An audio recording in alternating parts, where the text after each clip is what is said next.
What's going on, guys? Meteorologist Jonathan Keg is back with you on a Wednesday. We're going to add a new segment to our repertoire here going forward. Every Wednesday is now going to be Weather Headline Wednesdays. We're going to branch outside of Central Florida and take a look at the top 3 weather headlines across the country and sometimes across the world. So we're going to start things off today with our top 3 being the heat that's coming to the eastern third of the country, specifically the Northeast and the Great Lakes, as we move into Halloween. A lot of records are going to be shattered too. That's also going to help the steering currents with that potential tropical thing in the Caribbean. That's number 3. We'll get to that in just one second. Number 2 is going to be the drought that has been expansive across the United States. Not many people are not under drought conditions through the country. We're going to take a look at some pretty staggering numbers and look at a record, a long-standing record more than a century old that one American city just broke when it comes to the lack of rainfall and precipitation in this case. We're going to break that down coming up. Then we're going to talk in depth about that Caribbean disturbance, at least the potential for that over the next 7 to 10 days, and some of the scenarios alongside that and what it could mean for Florida. We're going to start with the big-time, potentially record-breaking heat through parts of the Great Lakes and then into the Northeast through the end of this Halloween week to start November.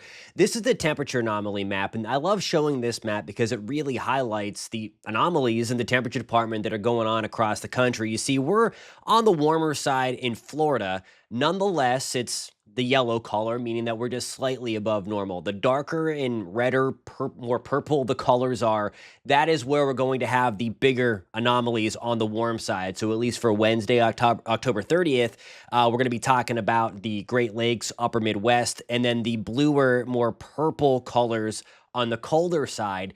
That's where we're going to have temperatures below normal. And then again, the darker the color, the more below normal that anomaly is going to be. So let's go out into the future here. Let's take this out into Halloween. You see the warmth really shifts, especially into the New York, Pennsylvania, New England, Mid-Atlantic area. That's going to be for Thursday. We do have a cold front coming down that brings some slightly cooler air to parts of the Great Lakes and into the Northeast to start November. So November 1st, November 2nd.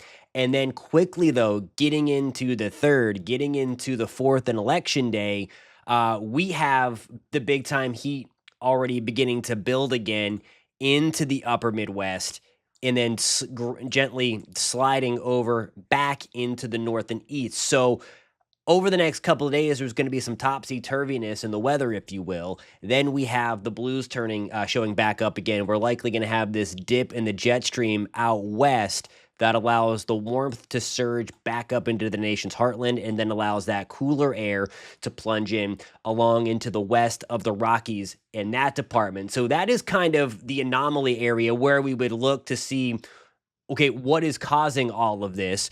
So here's the deal. We're going to focus on the Northeast as we get into Wednesday and Thursday. Again, the Great Lakes into the Northeast. And you see this red area from about St. Louis into a lot of Iowa, southeast Minnesota, Wisconsin, getting into Michigan, and then a lot of the north and east where you see that red and purple color. That's where we're talking about the departure from normal. So on the warm side again, greater than 25 degrees or more above normal. And then anywhere from Chicago, getting into Door County, Wisconsin, closing in on Detroit, Michigan, Buffalo, New York, Montreal, Canada, through parts of Vermont, Boston. That's where we're going to be talking about potential for record-breaking heat, especially as we get into Wednesday and then again on Halloween. So that is some big-time stuff there. Now, that is the setup because this big chunk of high pressure that is building over the Carolinas and Virginia, that is just helping to pump in all of that warmth. You'll also notice, again, these arrows out of the south and west. That's going to be the jet stream. There's that big dip, some snow in the Rockies as a result of that storm system building in the west. But when we have the jet stream kind of bulging up and ridging up above that upper high right there, that's allowing all the warmth to then surge into the Northeast and into the Mid-Atlantic, Great Lakes, parts of the upper Midwest. So that is why we're going to be talking about record heat building through Wednesday and into Thursday. That same area of high pressure is actually going to be coming into play for helping to steer that potential developing system on the tropical front of the Caribbean. We're going to visit that coming up a little bit later on in the show. Now, to add some temperatures to this, just to give you a little more perspective, anywhere you see the number kind of shrouded in the orange, that means we are above normal in the temperature department. Anywhere you see a red box, that's where we're going to be tying or breaking a record. So you see Detroit at 79, that would set a new record. 80 in Pittsburgh, 77 in Syracuse. Remember, we're at the end of October, so this is crazy, crazy warm for the Northeast and parts of the upper Midwest. Lexington, Kentucky back into the 80s as well. Again, just goes to show, again, there's Maine in Burlington, Vermont in the upper 50s and lower and upper 60s. That is above normal. So again, we should be much, much, much cooler than these temperatures that we are seeing at this current time. Fast forwarding into Thursday, that warmth, as we showed you there, is that high pressure kind of drifts more out over to the ocean. That sends all that warmth that was building towards Detroit, Columbus, Chicago, and it's still there in those spots, but then really allows it to surge back into the north and east. So we're talking about mid 70s in Bangor, Maine, near 80 in Boston, 80 again in Pittsburgh. And again, all those are red boxes that would set new record high temperatures. So these two kind of go hand in hand. Mentioned headline one was going to be the opportunity for the record heat getting into the next couple of days and through Halloween. But then we also have the drought situation. So I wanted to show you this before we got into the drought monitor issued every Thursday from the United States Department of Agriculture. But look at the difference here. You can clearly see where we're talking about the percentage of normal rainfall, below normal in the yellows and browns, and then above. Of course, Florida has dealt with the hurricanes of late.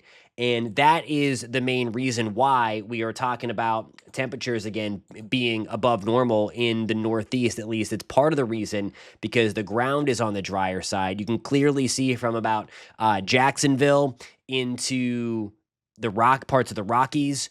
That is where we have above normal precipitation. Everywhere else over the last 30 days is way, way below normal. Now, getting into the drought monitor, this is where we've kind of had things building up again over the past couple of weeks and in some cases months.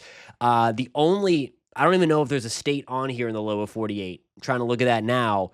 That is not considered to be in a drought. Florida, the peninsula, again, still have flooding going on from Helene, from Milton combined, and then the heavy rain leading up to those two hurricanes. The Florida Panhandle has gotten itself back into an abnormally dry situation there in yellow. The bigger drought concern is going to be where you see the oranges, the reds, and then that rust color showing up. So right around the Red River, Texas, Oklahoma, southwest of Pittsburgh. Pittsburgh is included in a drought. And then we have the coastline, Philadelphia, New York City, closing in on Boston. And then we have the Intermountain West, parts of North Dakota, Montana, Wyoming, Colorado again, and then extreme southwest Texas, southern New Mexico. We have that drought returning to Las Vegas, east of Los Angeles, and then parts of New Mexico and Arizona back included. The upper Midwest, look at that, Great Lakes, Wisconsin, Minnesota, Michigan, Iowa, Indiana, getting back into big time drought status as well. So that is going to be something that we're going to be watching for the foreseeable future. There's not much relief, although with this next storm system, at least for Texas, I do think we're going to get some help for our friends out west. This is the crazy stat that I talked about earlier in the show. A 150-year-old record just fell in Philadelphia, breaking their old one for consecutive days without measurable precipitation. Rain and snow, again, for up there, that's why we're calling it precipitation, because it can rain and snow at this time. Only twice since September 28th has a trace of rain fell at the Philadelphia International Airport. And again, a trace is not measurable. You have to get a hundredth of an inch or more in the rain gauge, and that has not happened now for 30 consecutive days. And again, that breaks a big-time record. Again, records go back to the late 1800s, so that is significant. And again, they might get a little bit of relief as that next system comes through to bring in some slightly cooler air beyond Halloween, but still, that is a significant record that just fell in Philadelphia. New York City and a lot of the bigger cities and cities in general along the I-95 corridor going to be in that same ballpark when it comes to breaking their records like that. New York City is also threatening. Because of the drier stretch, we also have wildfires breaking out. So you see anywhere there's kind of a red blotch, you see right around Scranton through Boston, that's where we have some wildfires that have ignited. Of course, it's also fall, so we have the leaves falling. The colors that I've seen up there in the Northeast, if you like to go on a trip to see the fall color because of the drought situation, those leaves, the color, the trees are stressed. They drop their leaves sooner and they don't really get the vibrance, and the record warmth doesn't help either. If you don't know how the color comes, you really need those nights to get cold to just stay just above freezing, and then those nice sunny days that really helps the color to pop. But on a widespread scale in the Northeast, just not having those pristine conditions. All right, coming up in our next segment, we're going to talk about the tropics. Stick around.